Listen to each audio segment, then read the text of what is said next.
there's this really carefully orchestrated color in the movie to heighten the emotion wherever we go.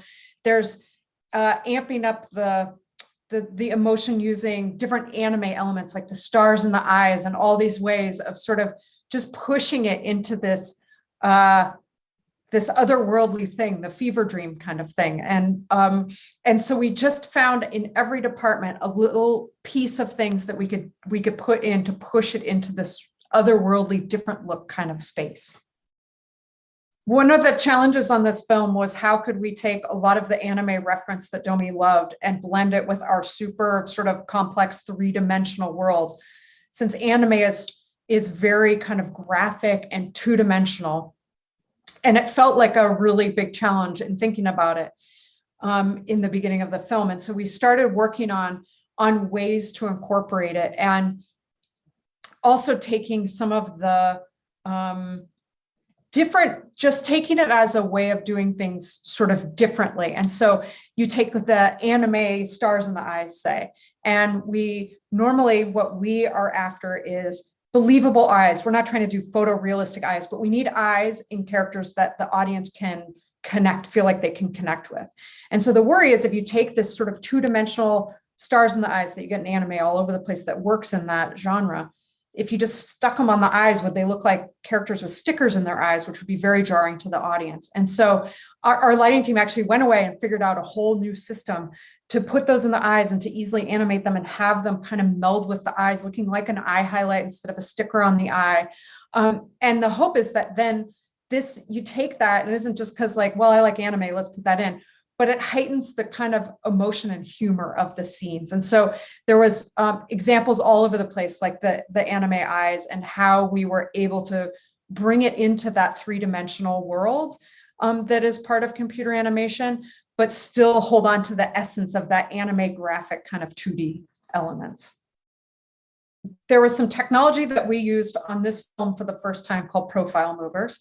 And it was this unproven technology that was just sort of getting going. And it was 3 people at Pixar that had come up with the idea to do it and were executing it. And it's really a new way of doing movement in the characters. And so if you think about, if you were drawing animation, you would think about the silhouette of the characters, say. And profile movers makes it much more much closer to just thinking about the profiles of the shapes you're trying to hit on each frame. And the computer does the work to kind of get the characters into those positions in a way.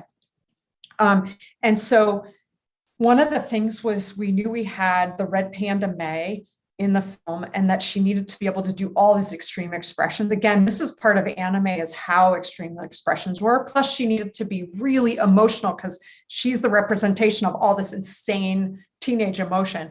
And while we probably could have done that with our old system, it would have taken a huge amount of work and would have probably taken work away from other characters. So we made the decision to take a chance on this very fledgling technology called profile movers, and we put it into Panda May and worked on it, and it was successful. And in the end made it so that the animators and the people that put in the animation controls, our articulators, could do it much more quickly and with much better results, I think, so the animators could get the emotional acting experience that they were really needed to be able to hit with this crazy emotional panda.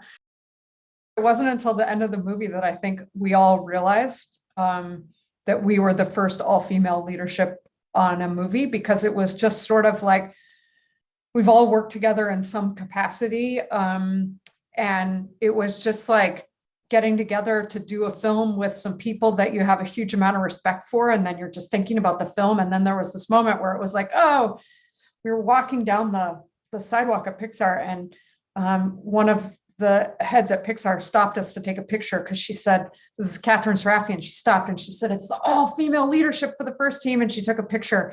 And that was the moment where I think we all went, oh, this is a really big deal. This is really, it feels historic.